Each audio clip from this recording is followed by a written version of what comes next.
के विमोचन कार्यक्रम में आज इस समारोह में उपस्थित उत्तर प्रदेश सरकार में मंत्रिमंडल के मेरे सहयोगीगण श्री सुनील शर्मा जी, श्री नरेंद्र कश्यप जी, माननीय सांसद श्री अतुल गर्ग जी, राजकुमार सांगवान जी, दुग्धेश्वर नाथ मंदिर के श्री महंत नारायणगिरी जी महाराज, भारतीय जनता पार्टी के क्षेत्रीय अध्यक्ष श्री सत्येंद्र सिसोदिया जी, महापौर श्रीमती सुनीता दयाल जी, जिला पंचायत अध्यक्ष श्रीमती ममता त्यागी जी, माननीय विधायकगण श्री संजीव शर्मा जी, अजीत पाल त्यागी जी, नंदकिशोर गोजर जी, धर्मेश तोमर जी, धर्मेंद्र भारद्वाज जी,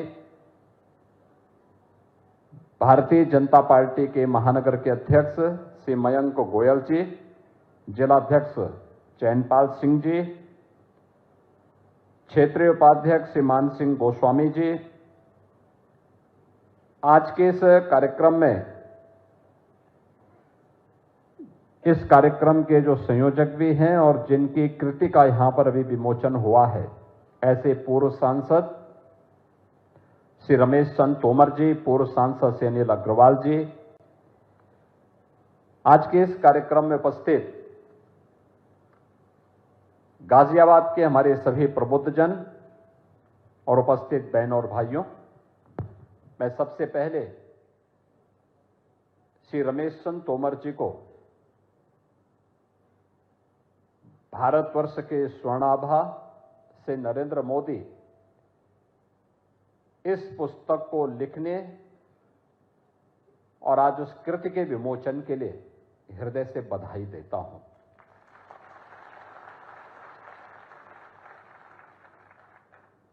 लिखना एक साधना है और मैं इसलिए इन युवाओं से कह रहा हूं क्योंकि हर व्यक्ति लिख नहीं सकता। कुछ लोग बोल सकते हैं, कुछ लोग सोच सकते हैं और कुछ ही लोग होते हैं जो बोल भी सकते हैं, सोच भी सकते हैं और लिख भी सकते हैं। और वह कार्य आज अपने पेशे के अनुरूप प्रोफेसर रमेश चंद तोमर जी ने किया है। वे पेशे से शिक्षक रहे हैं।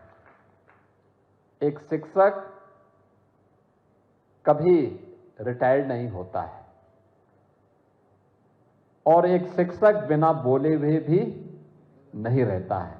इसलिए जब वह 3 मिनट से 5 मिनट, 5 मिनट से 7 मिनट और 7 मिनट से 10 मिनट तक पहुंचे तो हम लोग समझ गए कि उनके अंदर अपना पुराना शिक्षक भाव जाग गया है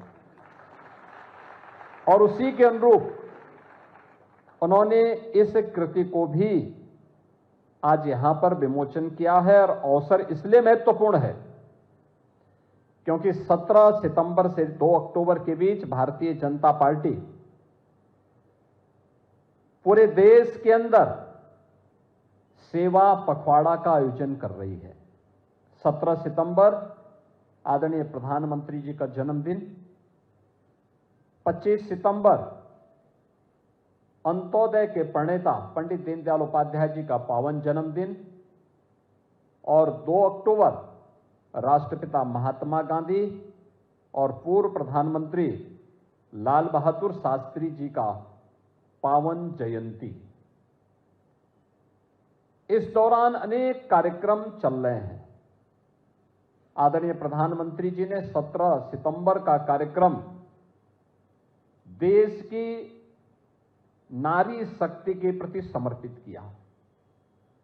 स्वस्थ नारी सशक्त समाज, इस थीम के साथ उन्होंने इस कार्यक्रम का शुभारंभ किया। युवाओं ने उस दिन रक्तदान शिविर के आयोजन किए और पूरे देश के अंदर वर्तमान में स्वास्थ्य शिविर के आयोजन स्वास्थ्य जागरूकता के प्रति संचालित हो रहे हैं। आज 19 और 20 को देश भर में विकसित भारत की संकल्पना को आगे बढ़ाने का कार्यक्रम चल रहा है और विकसित भारत के साथ विकसित उत्तर प्रदेश, यानी विकसित भारत विकसित होगा तब जब उत्तर प्रदेश विकसित होगा। और इसलिए विकसित भारत विकसित उत्तर प्रदेश की इस थीम के साथ इस पुस्तक का विमोचन हो रहा है।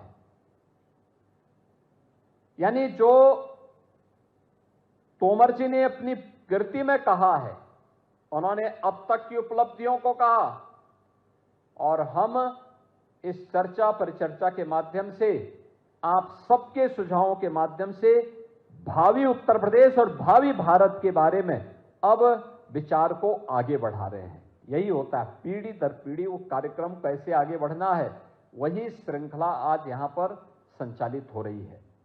मैं सबसे पहले इस पूरे कार्य के लिए, इस आयोजन के लिए और इस प्रकार की कृति को देने के लिए, क्योंकि वह देश काल और परिस्थिति के अनुरूप है, समय का चयन सेवा पखवाड़ा के दौरान, विषय का चयन जो प्रधानमंत्री जी का विजन है, जो उन्होंने देशवासियों को देश की आजादी के अमृत महोत्सव के वर्ष पर दिया था। उन्होंने एक बात कही थी और वह बात उन्होंने कही थी कि भारत 2047 में जब विकसित भारत होगा, जब अपनी आजादी का शताब्दी महोत्सव मना रहा होगा, तब हम कैसा भारत चाहते हैं, कैसा भारत चाहते हैं। और तब उन्होंने कहा था विकसित भारत हम सबका मंत्र बनना चाहिए, हम सबका संकल्प बनना चाहिए। उस संकल्प के साथ जोड़ने के लिए उन्होंने देशवासियों को 5 पंचप्रण की बात कही थी। पंचप्रण में उन्होंने कहा था कि पंचप्रण, हम विरासत का सम्मान करें, विरासत के सम्मान के साथ गुलामी के मानसिकता को, गुलामी की मानसिकता को सर्वथा समाप्त करें। विरासत का सम्मान होना है, लेकिन गुलामी के किसी भी प्रकार के चिन्ह को, गुलामी के किसी भी प्रकार के उस भाव को अपने मनोमस्तिष्क से दूर कर देना है। तीसरा, अपने सेना और वर्दीधारी फौज से सुरक्षा बलों के जवानों का सम्मान करना। चौथा, सामाजिक समता का व्यवहार करना, सबके साथ समभाव हो। और पांचवां, नागरिक कर्तव्य। व्यक्ति जिस क्षेत्र में, छात्र शिक्षा के क्षेत्र में, शिक्षक एक शिक्षक के रूप में अपनी भूमिका का निर्वहन करे, व्यवसायी व्यवसाय के क्षेत्र में, श्रमिक के क्षेत्र में, नौकरी पेशा वाला व्यक्ति जिस क्षेत्र में काम कर रहा है, उस क्षेत्र में, जो जिस क्षेत्र में कार्य कर रहा है, वहां पर अपने कर्तव्यों को राष्ट्रीय कर्तव्य मान करके जब कार्य करेगा, उसके परिणाम हम सबके सामने आएंगे। इन पंच प्रण पर आधारित विकसित भारत की अवधारणा को प्रधानमंत्री जी ने देशवासियों को समर्पित किया था और कहा था कि भारत का यह संकल्प भारत का मंत्र बनना चाहिए। और उस संकल्प के साथ वर्तमान में उत्तर प्रदेश की सभी अकादमिक संस्थाओं में इस पर चर्चा चल रही है। हमने इसके लिए कार्यक्रम बनाए हैं और आपने देखा होगा उत्तर प्रदेश विधानसभा विधायिका के बारे में एक चर्चा होती है कि वहां कार्य नहीं होता, हो हल्ला होता है। लेकिन 13 और 14 अगस्त को उत्तर प्रदेश की विधानसभा और विधान परिषद में लगातार 28 घंटे तक विकसित उत्तर प्रदेश, आत्मनिर्भर उत्तर प्रदेश पर चर्चा हुई थी लगातार। यानी रात्रि भर विधान सदन चला था, रात्रि भर चला था। और ऐसा नहीं कि रात्रि में केवल 2-4 लोग रहे हों, नहीं, हर समय सामान्य दिनों में आप देखते होंगे जब सदन चलता है तो 403 में से 300, 250 इस प्रकार के लोग रहते होंगे, जबकि उस समय सामान्यतः 11 बजे से लेकर 5-6 बजे तक ही सदन चलता है। लेकिन जब लगातार रात्रि में भी चल रही थी सदन, तब सदन में उपस्थिति 250-300 रात्रि में भी बनी हुई थी। क्योंकि मैं भी रात्रि में जब सदन में गया तो मैं देख रहा था और बड़े उत्साह के साथ लोग अच्छे सुझाव दे रहे थे। कैसे बनेगा उत्तर प्रदेश विकसित, आत्मनिर्भर कैसे बनेगा, इन सब पर व्यापक चर्चा हुई थी। और अब इस चर्चा को लेकर के हमने 300 से अधिक बुद्धिजीवियों को फील्ड में भेजा है, जो अकादमिक संस्थाओं के माध्यम से समाज के अलग अलग तबके के नागरिकों के साथ संवाद बना रहे हैं, युवाओं के साथ, अधिवक्ताओं के साथ, चिकित्सकों के साथ, महिलाओं के साथ, श्रमिकों के साथ, व्यवसायियों के साथ, समाज के जीवन से जुड़े हुए अलग अलग पक्षों को लेकर के। और ये प्रदेश भर में एक क्रम वर्तमान में चल रहा है और उसी श्रृंखला में आज हम सब आपके बीच में गाजियाबाद में आए हैं। सेवा पखवाड़ा का जो विभिन्न प्रकार के कार्यक्रम है, उनमें से एक कार्यक्रम यह भी है, विकसित भारत, विकसित उत्तर प्रदेश। यानी भारत विकसित तब होगा जब उत्तर प्रदेश विकसित होगा। और उस पर हम आज इस चर्चा को आगे बढ़ाने का कार्य कर रहे हैं। सबसे पहले इस विषय में सोचने के पहले हम लोगों को एक बात को ध्यान रखना होगा। आपने वो कथा सुनी होगी, एक बार एक शेर का बच्चा अपने झुंड से बिछुड़ करके और सियारों के झुंड में चला गया। लंबे समय तक वो सियारों के साथ रहने का आदी हो गया, तो उसकी आदत क्या हो गई, वह जब उस झुंड से अपने झुंड से बिछड़ करके सियारों के झुंड में चला गया, तो उसकी आदत भी ऐसी हो गई, सियारों जैसी हो गई। शाम के समय जैसे अंधेरा होता था, वह भी मुंह आसमान की तरफ दे करके आवाज लगाने लगता था। तो काफी दिन हो गए, उसकी आदत वही हो गई। वो वापस संजोग ऐसी रही कि एक बार फिर से वह उस झुंड से बिछुड़ करके शेर के पास वापस आए। शेर ने देखा कि मेरा बच्चा तो इसके बीच में, उन्होंने उसको वापस पकड़ा, लेकिन उसकी आदत नहीं गई।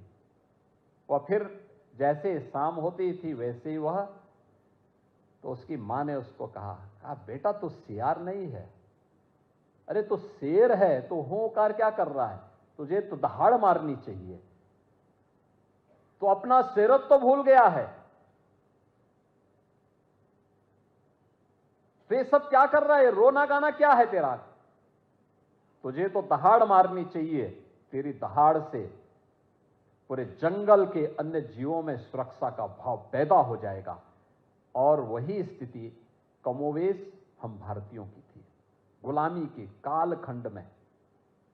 याद करिए, गुलामी के कालखंड में गुलामी की मानसिकता हम सब के ऊपर इस कदर छा गई। जो भारतीय था, हमने उसको ये माना कि यह हमारे पिछड़ेपन का कारण है। हमने भारतीयता को पिछड़ेपन का कारण मान लिया। हमने मान लिया जो विदेशी है वह श्रेष्ठ सर्वश्रेष्ठ है, जो भारत का है वह श्रेष्ठ नहीं है। लेकिन अगर आप इससे पीछे जाएंगे, इससे पीछे जाएंगे, आप दुनिया के मानचित्र को उठा करके देखिए। दुनिया के पिछले 400-500 वर्षों के आर्थिक प्रगति के इतिहास को उठा करके देखिए। आज से 400 वर्ष पहले भारत दुनिया की नंबर 1 की अर्थव्यवस्था हुआ करता था। नंबर 1 की अर्थव्यवस्था भारत दुनिया की, और ग्लोबल जीडीपी में भारत का जो योगदान होता था, दुनिया की अर्थव्यवस्था में भारत का जो हिस्सा होता था वह होता था 26%। याद करिए, 26% अकेले भारत का था, और भारत के बाद तब चीन का नंबर था,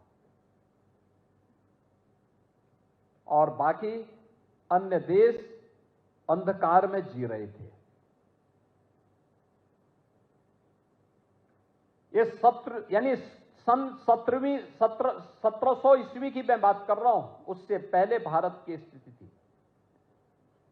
और उसके 100 साल के बाद जैसे जैसे गुलामी की मानसिकता हावी होती गई, विदेशी आक्रांताओं का और विदेशी लुटेरों का भारत के अंदर जाल फैलता गया और हमारी मानसिकता उनकी नकल करने जैसी हो गई। परिणाम क्या हुआ? अगले 100 वर्ष के अंदर 1800 ईस्वी में आते आते भारत की स्थिति हो गई, भारत नंबर 2 की अर्थव्यवस्था बन गया। यानी नंबर 1 से हम नंबर 2 पे गए, नंबर 1 पर चीन आ गया। लेकिन अगले 100 वर्ष में भारत की स्थिति, भारत का शेयर, यानी पहले 100 वर्ष में हम 26% से घट करके 16% रह गए और 16 से घट करके 1947 में जब भारत आजाद होता है तो भारत का दुनिया में भारत की हिस्सेदारी मात्र 4% रह जाती है। 4%। भारत गुलामी की मानसिकता से इस कदर छाया हुआ था, हमें कुछ भी पता नहीं होता था। हमने उन शब्दों का चयन किया जो शब्द हमारे विकास की यात्रा में बाधक थे। हम लोगों को यह बताने का प्रयास होता था हर एक कार्य में कि नहीं, जो आपका होगा वह प्रगति का प्रतीक नहीं है और पिछड़ेपन का प्रतीक है। हमारी भाषा, हमारी संस्कृति, हमारा व्यापार, हमारा अन्नदाता किसान, हमारा श्रमिक, हमारा युवा, भारत की नारी शक्ति, सभी प्रत्येक क्षेत्र में हमको हताश और निराश के उस भाव के माहौल में पूरे भारत को उसने इस आगोश में लिया कि कोई भी व्यक्ति मानता था कि जो भारत का है वह प्रगति का प्रतीक नहीं हो सकता, नहीं हो सकता। ये मान करके पूरे भारत को लांछित, अपमानित किया गया। याद करिए, यह देश अलग अलग क्षेत्रों में देश की आजादी की लड़ाई को लेकर के लगातार लड़ता था। ऐसा नहीं कि इस देश में विदेशी हमले हुए हो, हमने उसका प्रतिकार न किया हो।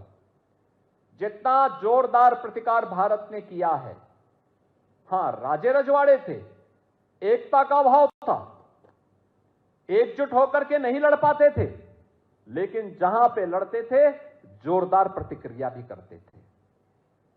लेकिन इसमें जान आई तब जब पूरे भारत को स्वदेशी का मंत्र राष्ट्रपिता महात्मा गांधी ने दिया।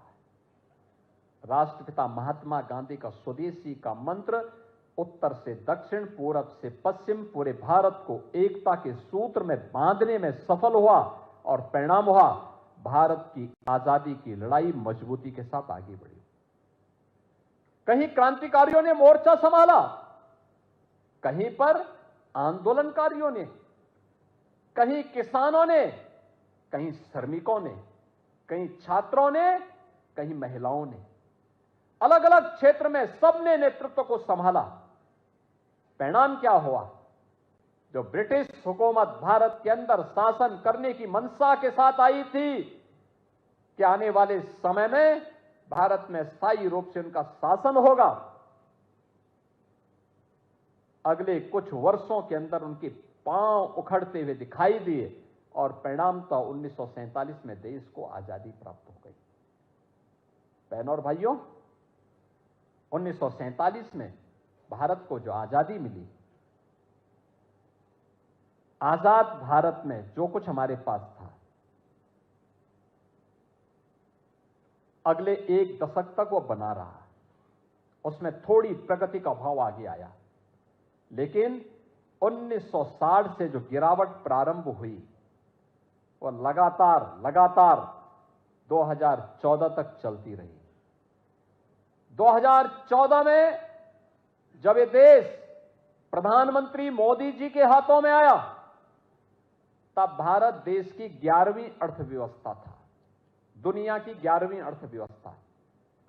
और आज पिछले 11 वर्ष में प्रधानमंत्री मोदी जी के यशस्वी नेतृत्व में 11 स्थान पर भारत की अर्थव्यवस्था थी। आज वह प्रधानमंत्री मोदी जी के यशस्वी नेतृत्व में दुनिया की चौथी बड़ी और सबसे तेज उभरती हुई अर्थव्यवस्था के रूप में स्थापित हुई है। सबसे तेज उभरती हुई अर्थव्यवस्था। इस वित्तीय वर्ष के अंत तक यह संभावना है कि भारत दुनिया की तीसरी बड़ी अर्थव्यवस्था बनेगा। लेकिन आगे क्या? ऐसा नहीं कि भारत ने किसी एक क्षेत्र में प्रगति की हो। एक तरफ विरासत है, दूसरी तरफ विकास है। एक तरफ युवा है, दूसरी तरफ अन्नदाता किसान है। एक तरफ महिला है, एक तरफ पुरुष है। समाज के अंदर क्या इंफ्रास्ट्रक्चर का क्षेत्र हो, क्या शिक्षा का क्षेत्र हो, क्या इन्वेस्टमेंट का हो, क्या हेल्थ का हो, या इमर्जिंग टेक्नोलॉजी का फील्ड हो, कोई फील्ड ऐसा नहीं, कोई क्षेत्र ऐसा नहीं, कोई सेक्टर ऐसा नहीं जिसमें भारत ने पिछले 11 वर्षों में एक लंबी दूरी न तय की हो। एक लंबी दूरी न तय की हो। यह लंबी दूरी की एक कहानी एक नई प्रेरणा है। और पिछले 11 वर्ष के अंदर भारत ने जो कुछ तय किया है, यही विकसित भारत की आधारशिला बनने जा रही है। यही विकसित भारत की आधारशिला बनने जा रही है। आप अनुमान करिए, 1947 से लेकर के 2014 तक भारत के अंदर सामाजिक सेवा, सामाजिक सेक्टर में, सोशल सेक्टर में, सामाजिक क्षेत्र में केवल 17 से 19% लोगों तक ही शासन की योजनाओं का लाभ पहुंचा था। याद करिए, 1947 से लेकर 2014 तक इन 65-70 वर्षों में केवल 19% लोगों तक शासन की योजनाओं का लाभ पहुंचा था। और 2014 से लेकर के 2025 के बीच इसका दायरा 19% से बढ़कर के पहुंचा है आज 70%। 70% लोग आज भारत की सामाजिक सुरक्षा की योजनाओं का लाभ ले रहे हैं। सामाजिक सुरक्षा का मतलब किसी को राशन की सुविधा का लाभ मिल रहा है, आयुष्मान भारत की सुविधा का लाभ मिल रहा है, 4 करोड़ लोगों को आवास की सुविधा का लाभ मिला है, देश के अंदर 10 करोड़ गरीबों के घर में शौचालय बने हैं, 10 करोड़ गरीबों को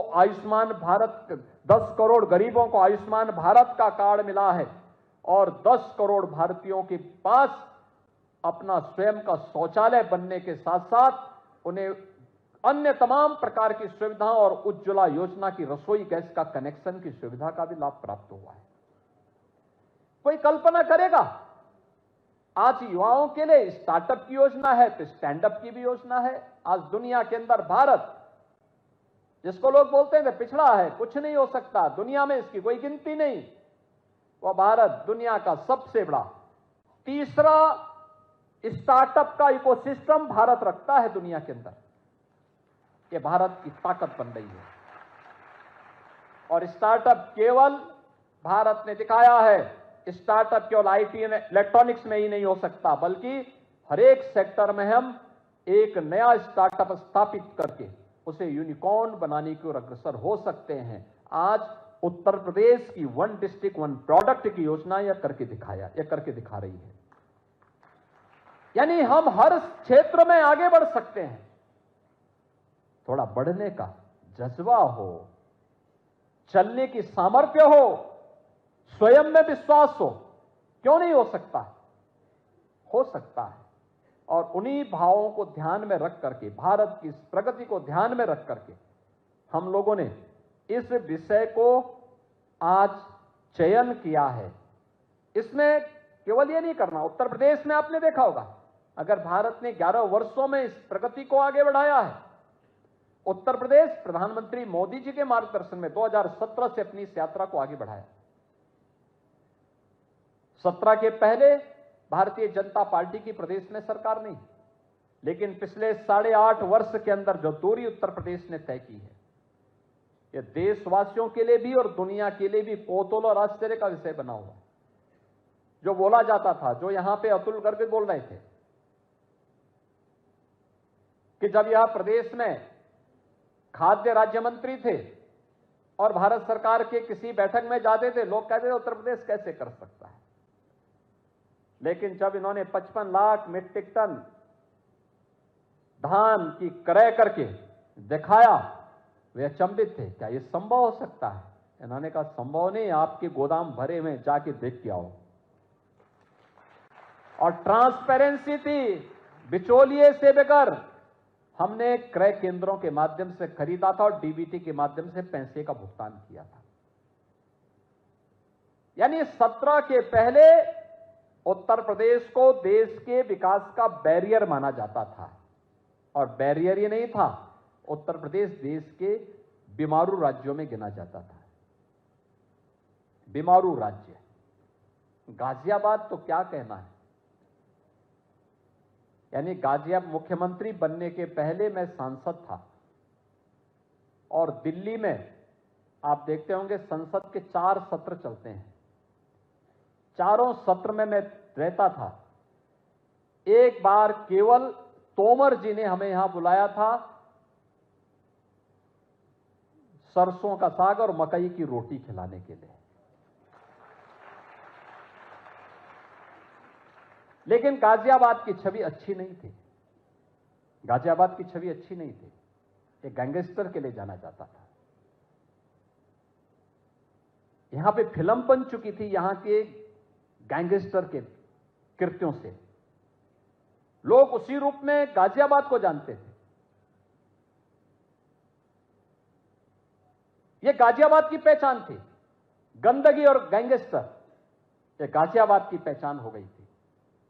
गौतम बुद्ध नगर यह लूट का एक अड्डा था, बेईमानी का एक नया जरिया बना दिया गया था, और कह दिया गया मुख्यमंत्री वहां जाएंगे दोबारा नहीं बन सकते मुख्यमंत्री।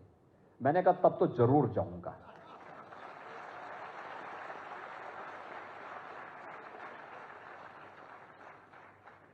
और मुख्यमंत्री बनने के बाद मैं वहां जरूर गया। मैंने कहा भी देखो, जो कल जाना है वो आज चला जाए, लेकिन जाऊंगा जरूर कि आखिर इसको अभिशाप क्यों बनाया गया। तब मुझे पता लगा कि ये तो जो लोग लूट खसोट करने वाले थे, उन्होंने ये फ्रॉड कर दिया कि मुख्यमंत्री जाएगा दोबारा नहीं आएगा। आपने देखा होगा, हम लोग, मैं पहला व्यक्ति हूं जो 5 साल प्रदेश में लगातार मुख्यमंत्री बनने के बाद फिर से मुख्यमंत्री जनता जनार्दन के आशीर्वाद से चुन करके आ गया। आपने देखा होगा, यही तो बोला जाता था। बिजनौर के बारे में बोला जाता था कि मुख्यमंत्री को रात को वहां नहीं रुकना चाहिए। मैंने कहा भी रुकूंगा जरूर मैं वहां तो, और मैं गया, रात्रि को रुका। वहां के जिलाधिकारी का फोन आया, साहब रुकने के लिए आप। मैंने कहा भी रात्रि रुकूंगा। उन्होंने कहा कि होटल बहुत अच्छे नहीं। मैंने कहा मैं होटल में रुकता ही नहीं हूं, गेस्ट हाउस होगा, नहीं तो किसी कार्यकर्ता के घर में रुकेंगे, लेकिन रुकेंगे जरूर। आप सोचो, उन्होंने कहा पीडब्ल्यूडी का गेस्ट हाउस है, बहुत पुराना है। मैंने कहा हमारे मंत्रीगण रुकते होंगे ना, कोई अतिथि रुकता होगा, अगर अतिथि रुक सकता है तो हम क्यों नहीं रुक सकते, मैं भी उसी में रुकूंगा। और रात्रि को मैं रुका था, गाजियाबाद में रुका।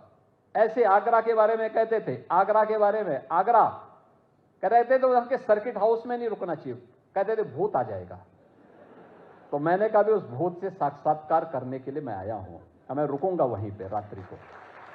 और मैं रात्रि को वहीं रुका था, रात्रि को वहीं रुका था।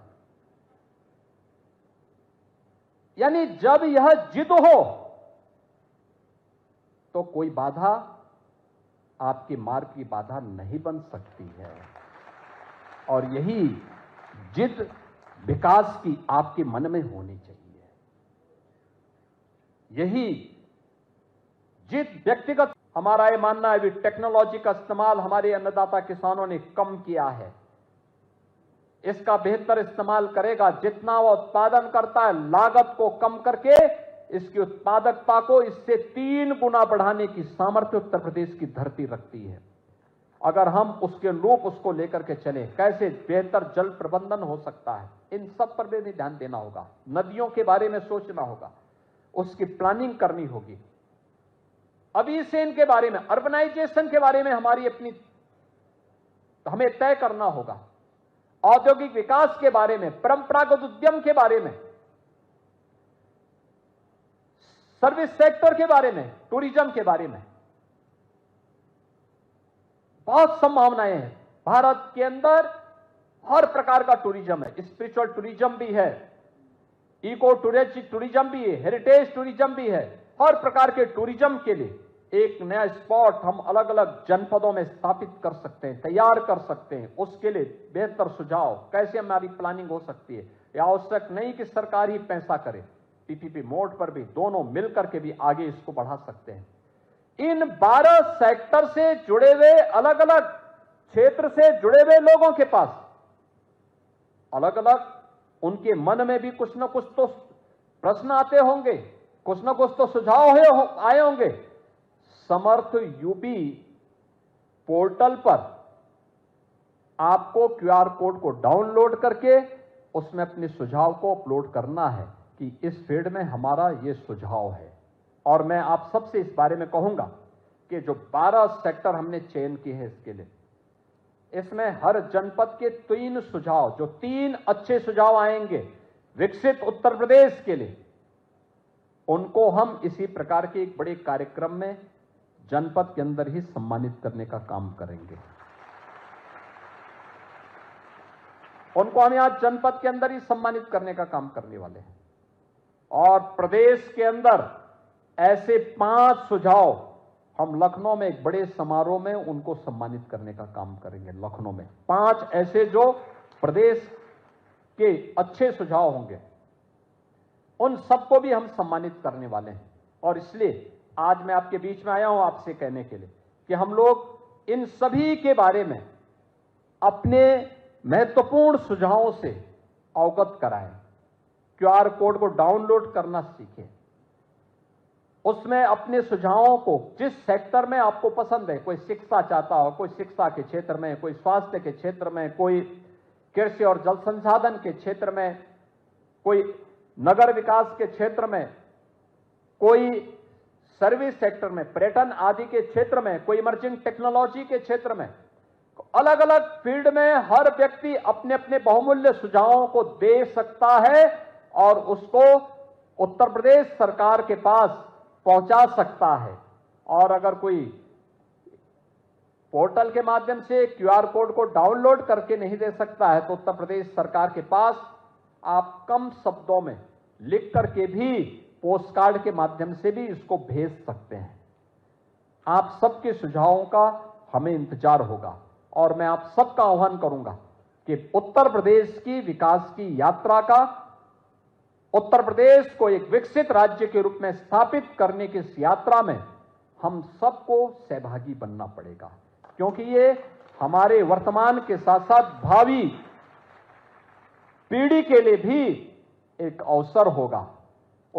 हमारा ये मंत्र उनके जीवन को एक नई दिशा दे सकता है, उन्हें उज्जवल भविष्य की परिकल्पना के साथ जोड़ सकता है। और उसको जोड़ने के लिए, आपका आह्वान करने के लिए आज मैं यहां गाजियाबाद में आया हूं और मैं धन्यवाद दूंगा कि विकसित भारत, विकसित उत्तर प्रदेश की इस अवधारणा में आज हमने प्रोफेसर रमेश चंद्र तोमर जी की स्कृति कि भारतवर्ष की स्वर्णाभा नरेंद्र मोदी, इस पुस्तक को भी आज हमने विमोचन किया है। मैं इसके लिए प्रोफेसर रमेश चंद्र तोमर जी को हृदय से बधाई देता हूं, उनके परिवार के सदस्यों को बधाई देता हूं, उनके स्वस्थ और दीर्घ जीवन की कामना भी करता हूं कि उन लंबे समय तक वे सांसद के रूप में अपनी सेवाएं दिए।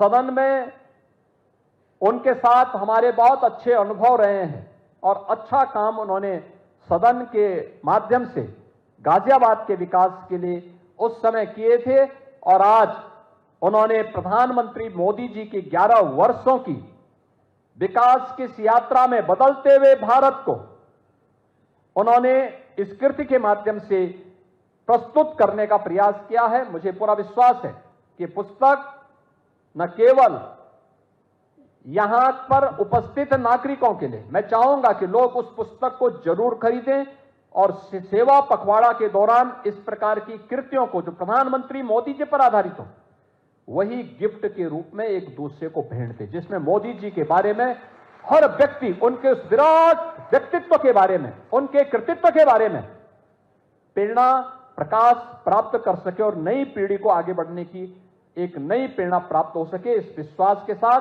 हर लाइब्रेरी में, पुस्तकालयों में और विश्वविद्यालयों में, अकादमिक संस्थाओं में, सार्वजनिक पुस्तकालयों में इस प्रकार की पुस्तकों को होना और युवाओं के हाथों में खासतौर पर जाना, जिससे वह वर्तमान यानी इससे भूत, वर्तमान और भविष्य के बारे में भी जानकारी ले सके। आज के इस अवसर पर एक बार फिर से विकसित उत्तर प्रदेश के लिए आपके बहुमूल्य सुझाव की अपेक्षा हम सबको रहेगी। इस विश्वास के साथ मैं इस पूरे कार्यक्रम के आयोजकों को हृदय से धन्यवाद देता हूं।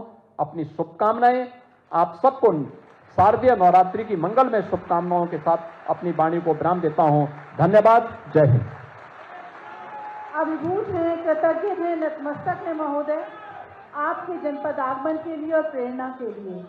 जिला प्रशासन गाजियाबाद की ओर से एक छोटी सी भेंट माननीय मुख्यमंत्री जी को भेंट कर रहे हैं जिलाधिकारी महोदय, पुलिस आयुक्त महोदय और मुख्य विकास अधिकारी। तालियों के साथ धन्यवाद करेंगे उत्तर प्रदेश की स्वर्णाभा माननीय योगी जी को जनपद आगमन के लिए और उनके प्रेरणादायी आदित्यनाथ। बड़ी जानकारी इस वक्त ये आपको बता रहे हैं। विकसित भारत विकसित यूपी पर कार्यक्रम में सीएम योगी आदित्यनाथ शामिल हुए। बड़ी जानकारी इस वक्त ये आप देख रहे हैं। भारतवर्ष की स्वर्णभा सीएम योगी आदित्यनाथ ने किया पुस्तक का विमोचन।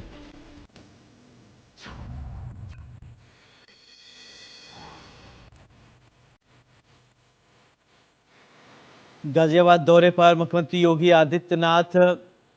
विकसित उत्तर प्रदेश पर मुख्यमंत्री योगी आदित्यनाथ ने अपनी विचार रखी। गाजियाबाद दौरे पर सीएम योगी आदित्यनाथ। तस्वीर आप देख पा रहे हैं। विकसित भारत विकसित यूपी पर कार्यक्रम में सीएम योगी आदित्यनाथ शामिल हुए। भारतवर्ष की स्वर्णाभा पुस्तक का विमोचन किया।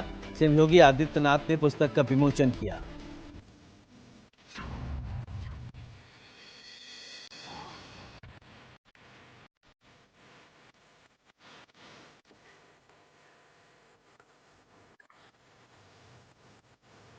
कार्यक्रम में सीएम योगी आदित्यनाथ शामिल हुए।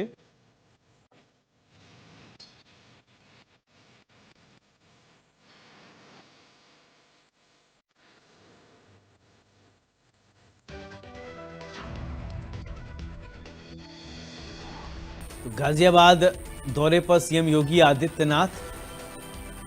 विकसित भारत विकसित यूपी पर कार्यक्रम में सीएम योगी आदित्यनाथ शामिल हुए। बड़ी जानकारी है।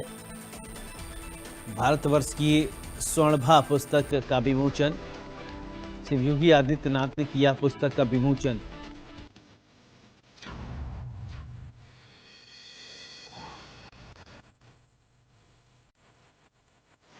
तो बड़ी जानकारी आप देख पा रहे हैं। विकसित भारत विकसित यूपी पर कार्यक्रम का आयोजन हुआ।